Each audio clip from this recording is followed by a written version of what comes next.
On today's Tuesday Talk, we are answering a question from a viewer about water conservation. Generally, if we're boondocking for a long period of time or dry camping, what do we do about refilling water? How do we conserve water? Things like that.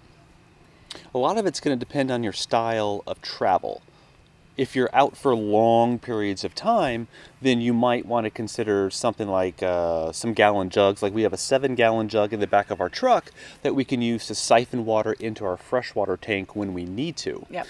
But our style, at least for this year, has us going to full hookup or at least water campsites every now and then. So we boondock, we have camping, or at least dry camping without water for a week or two. Then we go to a campsite with water, we fill up, we replenish, refresh, all that good stuff, and we go out again. So if you keep that cycle going, then you may not have to siphon at all, depending on your proximity to a water hookup and things like that. From campsite to campsite within a week or two, depending on how big your freshwater tank is. So there's a big difference. A lot of the state parks we've been camping at are electric only here in the East Coast. And so we have the water in our freshwater tank, but we also have 1-gallon jugs. And they have water spigots around the campground. And so every day we can go over and fill our 1-gallon jugs, use that to drink out of, cook with, everything like that. And then we we haven't had to siphon once this year. They're like old milk cartons, basically. Those kinds of containers. And that way we never have to siphon water into our tank. We just fill up our freshwater tank whenever we're at one of those full hookup spots or whenever we're at a dump station that has potable water. And so we haven't had to do any siphoning or use any of our big jugs or bladders this year. If you're out in the middle of nowhere, like we've done in the past boondocking, then those little 1-gallon jugs really aren't going to cut it, because you're going to have to go drive 40 minutes to find water every day to fill them up. And that is when having the big jugs, the 7-gallon, 6-gallon, or having a water bladder, which we've never done, but we know people who have, fill that up and then siphon it into your freshwater tank. And now you're set for another few days instead of having to worry about it every single day. So that really is the big difference between the big jugs, water bladders, versus like just having the small jugs. Uh-oh, we're talking about jugs. Yeah, we are. But water conservation is another appropriate point.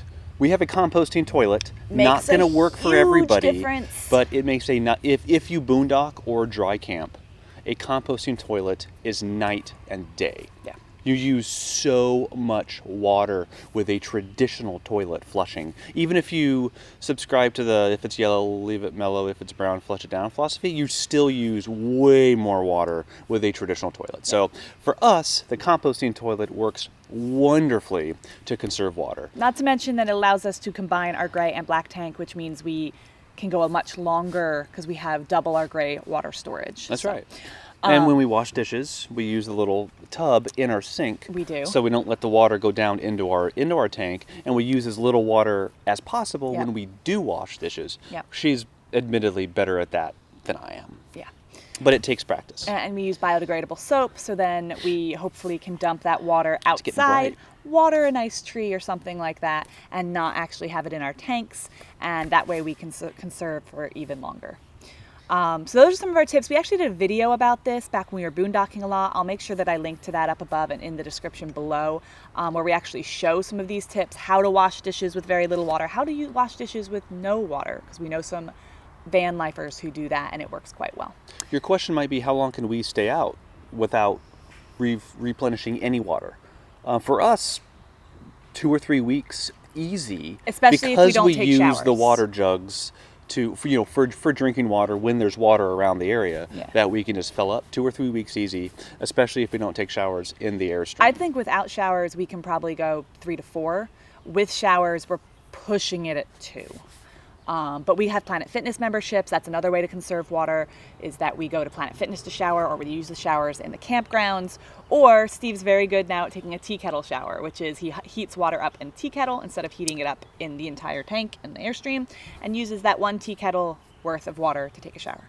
Not the best shower I've ever had, but it works. It's and refreshing. I feel like I'm refreshed afterwards. Exactly. Yeah, so. Okay, so I'll link to that video if for some of the more topics that we had discussed back then. Hopefully that answered your question. If you have a way that you conserve water when you are out and about, we'd love to hear it. So please leave it in the comments below. If this was a useful video to you, if you think other people might find this useful, we'd really appreciate it if you shared it on social media, on Facebook, in one of the groups you're in. If someone asks a question about water conservation, we'd love it if you shared it. It would make a big deal to us. Like this video if you liked it. Subscribe if you haven't already. And we'll see you next time. Bye, guys. Next time.